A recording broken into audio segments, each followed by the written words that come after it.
My video for March the 4th, 2020 is video number 3,385. The title is Longing for a New Love and Goodness World.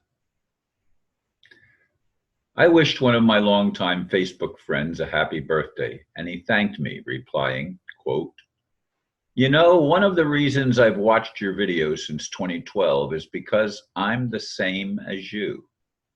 I used to be so excited about a new world where love and goodness and a corporation of higher consciousness would come about on earth, and we could go back to living simply, etc. Now my belief in what I believed to be God's purpose and plan is smashed within myself, leaving me void and purposeless as this hope was central to my life. Now I'm nothing, a shell. Thank you for your birthday expression, Ron. You and the subject matter on your videos reiterate to me that oneness is a very real thing. For me, it's just a matter of the physical aligning in a very real movie in unison with love, the peace, the unalienable right of man to exist and live on earth free of subservience to any superior authority. I'll keep tuning into your journey, brother. Thank you, Wade." End quote. Seeing my faith shattered with disappointment is much more than only my personal experience.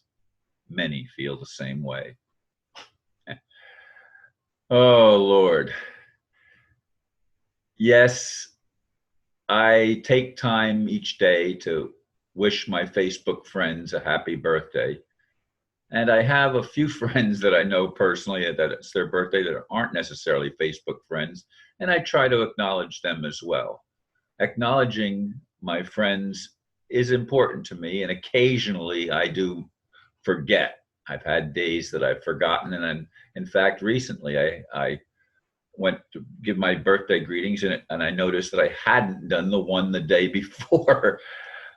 So I took time to send a belated birthday greeting in that case. And of course, that has happened in the past as well.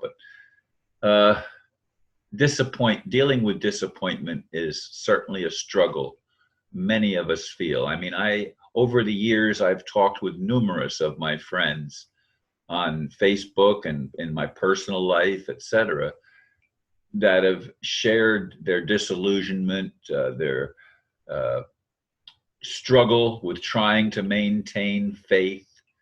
I mean, people that have faith that in the sweet by and by everything's going to be okay. To me, that kind of faith is useless. I'm sorry. If we only live for another world, then this world has no purpose, no meaning. It's an insanity to live as if our whole life has nothing more to do with this life, but it has to do with something else entirely. That to me is part of the grand deception that we have the ability to transcend the system of limitations that has been imposed upon us. And people say, no, Ron, we create it ourselves. We create it by not taking responsibility and other reasons, but we created this world. It's our responsibility. It's our fault even. I'm sorry. I know it irritates some of my friends. And I guess some of them just want to live in la la land and don't want to face the sad reality that people that seem to be leaders in our world are not only lacking in benevolence, they are literally malevolent beings wishing ill upon others and wanting to enslave and control everybody else. I mean, just look at the world that we're living in now. Look what's happening in some of the states in the United States, but it's happening in countries around the world and has been for a long time as people's natural rights to have free expression, freedom of speech, uh, the right to be, if there's a wrong committed, you have a right to be heard by a jury of your peers, not people that think like the corporation thinks. The corporation, and he used the word corporation in that, the corporation of higher consciousness. Corporation is the problem.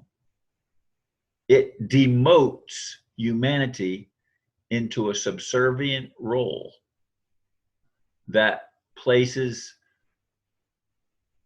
another being, and I'm not talking about God here, I'm talking about enslavers. It places them in charge of our lives. I'm against enslavement, and it has nothing to do with a particular race as identified by color, or even religion as identified by a creed. It has to do with just simply being human. Humans are made with very different languages, colors, religions, and there's so much that is used to divide us from one another that we can't find the common ground that would unite us into a world of peace and bring us not just hope, but literal experience of the love that I think we are inherently, but we've been so tricked and so deceived that we don't remember who we are.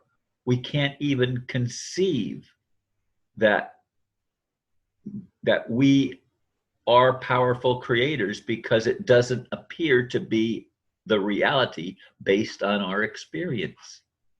I know there are people that are very good at pretending, but pretending is an act. Some say, Ron, but it's all just an act. This whole human experience is just a drama being played out, and we get to play in this game. But the real life, the reward for what we do in this game, is in another dimension, another reality. This reality is not, it's just a play. It's just something being enacted for the entertainment of some apparent gods. I don't want some apparent God to be a supreme authority or anything like that. I want to find within my own being the power and the ability to make honest decisions, to learn from mistakes. Yes, it's needed to learn from mistakes. The problem with this world is that those who have risen to the top in our structured societies, in our religions, and in our politics especially, but of course it all stems from the monetary enslavement, the monetary system. These people that have risen to the top are not on the side of humanity. In fact, they're trying to make machines that can replace us. When are we going to wake up? When are we going to see some of the things that are being exposed? Of course, the people that are running the scam want to keep us in ignorance, and they don't want these things exposed, but they must be exposed. We want to create, at least when I say we now, I'm talking about people like me, want to create a world based on love and based on truth and real goodness. Can that ever actually occur on this planet? Or are we all just wasting our time living on a planet of the lie? These are questions that I continue to wrestle with, and I'm not alone. Thank you for listening, and namaste.